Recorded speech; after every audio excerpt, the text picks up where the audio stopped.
wanted to ask you about your soap. Where did that idea come from? It just came out of the air. Thank you very much. I have to ask you about the soap. People on the internet I saw some people say anything that'll make men shower. I mean, honestly, though. This is Sydney Sweeney, and wow, things just went downhill fast. Her latest movie barely scraped past $1 million on opening weekend, marking one of the worst box office crashes ever. 3 movies in a single year, and every single one bombed hard. To make things even more awkward, the White House jumped online to defend her while her own co-star refuses to do press by her side. What's really going on here? Sydney Sweeney, yeah, that girl from Euphoria. Just 2 years ago, she was unstoppable, starring in big films, landing high-end brand deals, and pulling in millions of followers who couldn't get enough of her. But then came 2025, and everything started crumbling right in front of everyone's eyes. Her new boxing flick, Christy, didn't just flop, it shattered the wrong kind of record, a brutal 91% drop in its second weekend, officially making it one of the worst box office crashes ever seen. I also love transforming for characters. Getting Christy right was so important. I had months of training. I had a boxing trainer, a weight trainer. I'd be put in the middle of a ring and I'd have 9 girls and they would just drill me with all the different fights, one after the other for like 2 hours.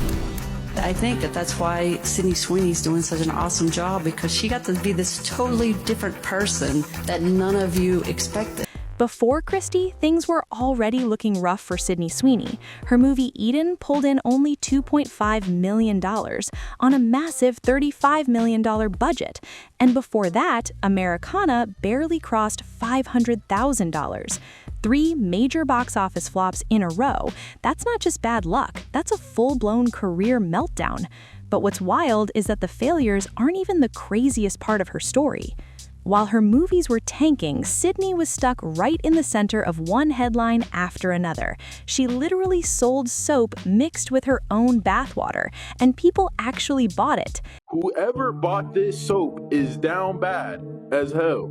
Apparently, Sydney Sweeney's bathwater soap has completely sold out just seconds today after it launched. So basically, if you didn't know, Sydney Sweeney partnered up with Dr. Squatch to come up with a soap, and they came up with a soap that contains drops of her own bathwater. And today they launched 5,000 bars of that soap, and like I said, it pretty much instantly sold out. And apparently the website crashed. There was wait times of up to 250 minutes just to check out.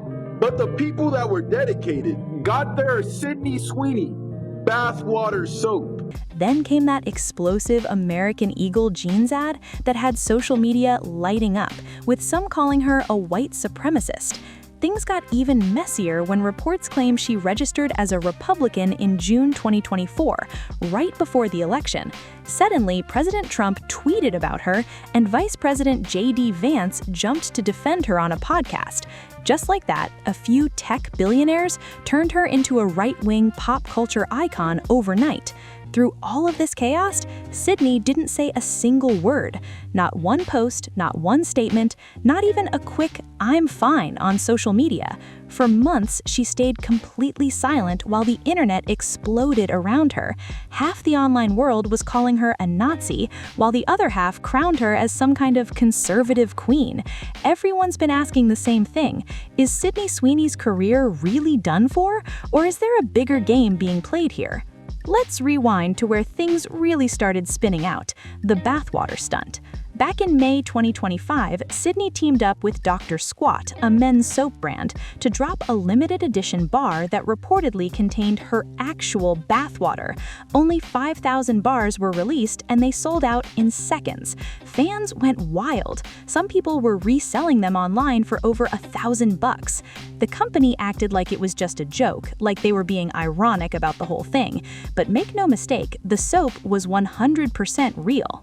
Yeah, Sydney really did it. She actually sat in that bathtub, they bottled up the water, and then turned it into soap bars. It wasn't a rumor, it actually happened. The internet completely lost its mind over it. Some people accused her of setting women back decades, while others said she was basically doing OnlyFans-style content and disguising it as a luxury brand collab. The outrage was everywhere, but Sydney didn't back down. In an interview with the Wall Street Journal, she clapped back.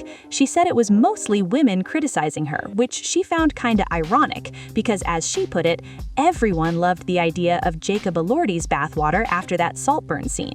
She basically called out the double standard, saying women were being hypocritical. But that response didn't calm things down. It only made the debate louder. And the truth is, selling bathwater isn't exactly new territory. Remember Belle Delphine? She did the same thing back in 2020 and made millions. But Belle built her whole identity around that type of shock factor. That was her brand from day one. Sydney, though, no one saw this coming from her. Sydney Sweeney was supposed to be different. She wasn't some random influencer chasing shock value. She was an Emmy-nominated actress from one of the biggest TV shows in the world. She even launched her own production company and was diving into serious movie roles. But then, out of nowhere, she's out here selling bathwater to guys online, and everyone's asking, what happened to the Hollywood Golden Girl? Then came July, and things got even crazier.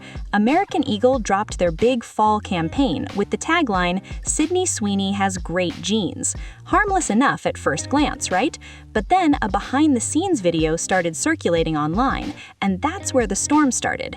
In the clip, Sydney explains, genes are passed down from parents to offspring, determining traits like hair color, personality, and eye color. Then she stares straight into the camera and whispers, "My genes are blue. Blue genes, blue eyes." That one moment flipped everything, and the internet lit up like wildfire. You can probably guess where this went. The internet exploded instantly. The backlash hit hard and fast. People accused the ad of secretly promoting eugenics, pointing out that Sydney's blonde hair, blue eyes, and fair skin made the whole genetics theme look seriously questionable.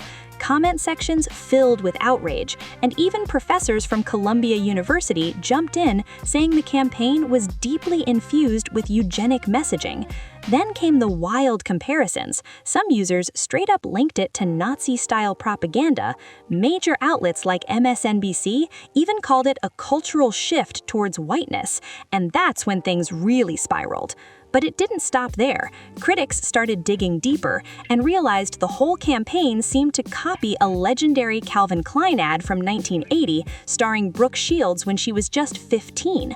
That original ad was heavily criticized for sexualizing a minor. So now Sydney, fully grown and in charge of her own image, was recreating something that already carried controversy, and this time it came with an even darker twist. The whole genes versus genes wordplay turned what could have been cheeky marketing into a total PR nightmare. After the chaos hit full blast, American Eagle quickly deleted the video from all their social pages, but they never apologized. Instead, they dropped a short statement saying, "The campaign is and always was about the genes. Her genes, her story." And that was it. No real explanation, no acknowledgement of the outrage, just a vague line that left everyone even more confused. Meanwhile, Sydney stayed completely silent. Not a tweet, not a post, nothing. And when celebrities go quiet, the internet starts digging. Within days, people were playing digital detective, combing through public records, and that's when things got even wilder. Someone found her voter registration info showing she officially registered as a Republican in June 2024 in Florida. This wasn't something from her teenage years or a long-forgotten form. It happened just 5 months before the election. Around the same time, she bought a mansion in Florida and was settling there, right in the middle of all the controversy. That discovery sent social media into another frenzy. That's when everything took a sharp political turn. Suddenly, Sydney wasn't just an actress in a messy ad scandal. She was being dragged right into the middle of American politics. Reporters asked President Trump about the controversy, and he didn't hesitate to jump in. He said, "Oh, now I love her ad. She's a registered Republican. If Sydney Sweeney is a registered Republican, I think her ad is fantastic." Just like that, the entire narrative flipped. Then Vice President J.D. Vance added more fuel to the fire during a podcast appearance, saying his advice to Democrats is to keep calling everyone who thinks Sydney Sweeney is attractive a Nazi. That's a great strategy. The internet went wild. Out of nowhere, big-name tech billionaires started joining in. Mark Andreessen even changed his Twitter cover photo to a picture of her, while Paul Graham from Y Combinator began analyzing her facial expressions in interviews. These are people who normally couldn't care less about celebrity drama, and now they were turning Sydney into a full-blown anti-woke symbol. And through all of this, Sydney still didn't say a single word. I don't think that it's not that that feeling I didn't have that feeling, but I wasn't thinking of it like that, or like of any of it. I kind of just put my phone away. I was filming every day. I'm filming Euphoria, so I'm working like 16-hour days, and I don't really bring my phone on set, so I work and then I go home and I go to sleep.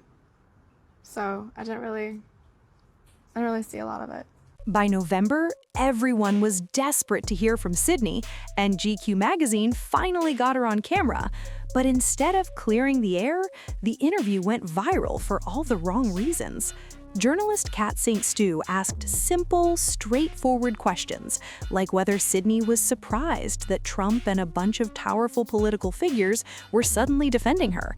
It was the perfect moment for Sydney to set the record straight, to say something like, "I don't support white supremacy," or "That's not what the ad was about." But she never said it, not once. Instead, she kept repeating the same calm lines. "I did a jeans ad. I was surprised by the reaction, but I love jeans." I'm literally in jeans and a t-shirt like every day of my life.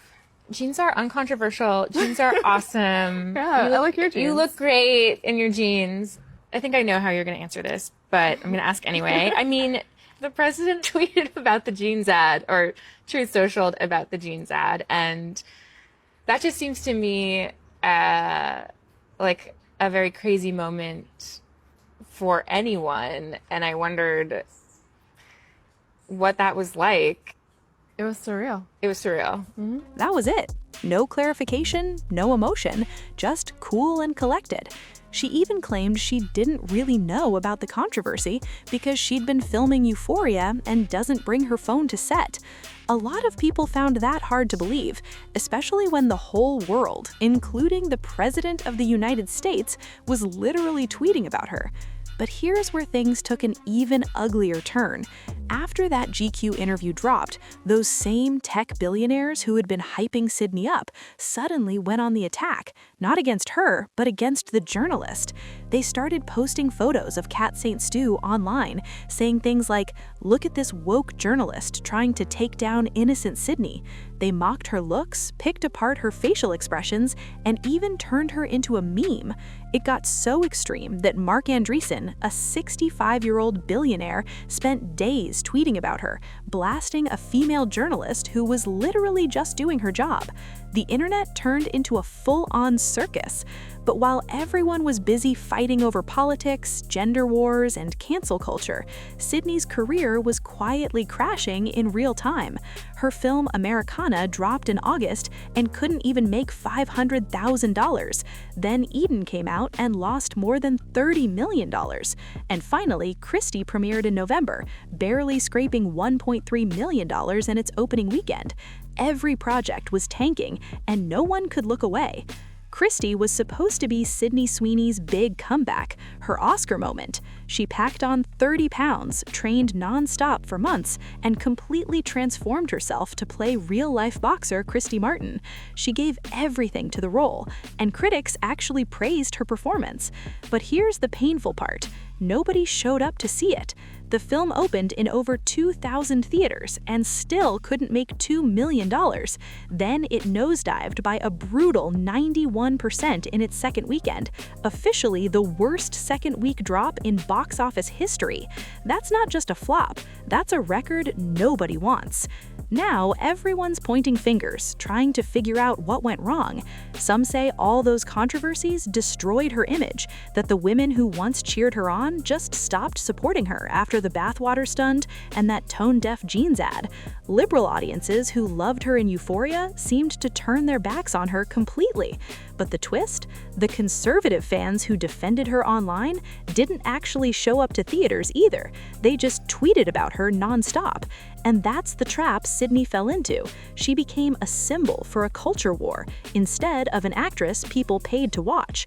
Meanwhile, the real movie-going audience, especially women, had already moved on. And just when things couldn't get messier, new drama started bubbling up behind the scenes of Euphoria. Reports started flying around claiming Sydney was in a full-blown feud with her co-star Zendaya and allegedly refusing to do press with her for season 3. Nobody knows the full story, but fans are convinced it's political. Zendaya's known for being openly progressive, always speaking up for causes and social issues, while Sydney seems to be playing both sides, trying to stay neutral and keep everyone happy. But let's be real, that strategy clearly isn't working. Here's where it gets even more complicated. Sydney's talked before about how tough Hollywood money has gotten. In older interviews, she said things like, actors don't get paid like they used to, and explained that she has to do brand deals just to pay her bills, that she can't afford to take 6 months off work. Sounds relatable, right? Except fans did some digging and realized she's reportedly worth around $40 million. She owns multiple luxury homes, including one she even bought back for her family. So people started asking, if she's doing fine financially, why keep signing on to these weird, controversial campaigns? The answer seems pretty clear to a lot of people. It looks like Sydney's racing to cash in while the spotlight's still on her, and that desperate energy is showing everywhere, turning her from Hollywood sweetheart into one of the most divisive stars of the moment. Sydney squeezed every last drop out of Euphoria's fame. She took on every brand deal that came her way, luxury ads, beauty collabs, even the wild ones, until audiences just got tired of seeing her face everywhere. By early December, she finally broke her silence again, this time in an interview with People magazine. But her statement left everyone even more confused. She said, "I'm against hate," which sounded good on paper, but didn't actually say much. Then she added, "Many have assigned motives and labels to me that just aren't true." But once again, no clarification, no real stance, just vague words that didn't answer any of the burning questions. She still didn't address what she really thought about that American Eagle ad or explain her side of things. She just insisted people misunderstood her. But by that point, it felt like too little, too late. And now her next movie, The Housemaid, is about to hit theaters, going head-to-head with the new Avatar sequel. Unless something drastic happens, it looks like another box office disaster waiting to happen. So what comes next for Sydney Sweeney? More brand deals? More shock value ads? Or maybe a pivot toward conservative media, the same way Gina Carano did after her falling out with Hollywood? It's wild because Sydney had everything: talent, looks, fame, and money. She had all the ingredients to be one of Hollywood's biggest long-term stars. But somewhere along the way, she started chasing controversy instead of credibility, trying to please both sides of a culture war that doesn't forgive anyone who tries to stand in the middle. Turns out, you really can't play both sides. Sydney tried to stay neutral, but in doing that, she ended up ticking off everyone. Now she's stuck in this weird limbo, too controversial for Hollywood, but too Hollywood for the conservative crowd. So what happens next? Maybe The Housemaid shocks everyone and becomes a surprise hit that saves her career. Maybe she leans all the way into the conservative scene and starts popping up in Daily Wire-style films. Or maybe she vanishes for a few years, then reemerges with a big apology tour and a total rebrand. Anything could happen. But maybe this is just how Hollywood works now. Get famous fast, cash out faster, and burn out before you even hit 30. Whatever the outcome, Sydney Sweeney's story is a major warning to every rising star out there. Fame fades quick. Online support doesn't equal real-world success. And if you let the internet or billionaires turn you into a political mascot, you stop being a person. You become a meme. And memes, they don't last forever. Don't forget to like, subscribe, and drop a comment. What do you think happens next for Sydney Sweeney?